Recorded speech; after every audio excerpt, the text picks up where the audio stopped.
Grammy Award-winning artist Damini Ogulu, popularly known as Burna Boy, has gifted 20 million naira to controversial singer Abibu Kikiola, also known as Portable, following his victory over Speed Darlington in their celebrity boxing match. Portable confirmed the generous gift in a post shared on Instagram on Saturday. Naija News reports that Portable has been celebrating his win over rival Darlington Okoye, popularly known as Speed Darlington, who has blamed his defeat in Saturday's celebrity boxing clash on Portable's alleged use of juju, which is also known as charms. Portable took to Instagram on Saturday to reveal his triumph at the Chaos in the Ring event, sanctioned by the Nigerian Boxing Board of Control and held at the Bamora Convention Center in Lagos. He posted, "Champion forever, I believe in those who believe in me. Na God dey run am." Later that day, he shared another celebratory message on his Instagram story, writing, "Joy full my body, joy don't land."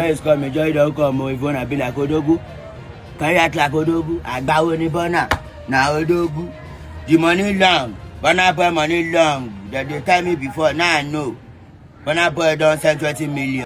It's worth noting that Burna Boy and Speed Darlington have had a tense relationship. In 2024, Speed Darlington accused Burna Boy of allegedly having an inappropriate connection with American rapper Diddy to secure his Grammy win. Following that, Speed Darlington was arrested over allegations of defamation and cyber-stalking against Burna Boy. We'll continue to supply you more entertainment news updates and gist. Keep watching Naija News TV.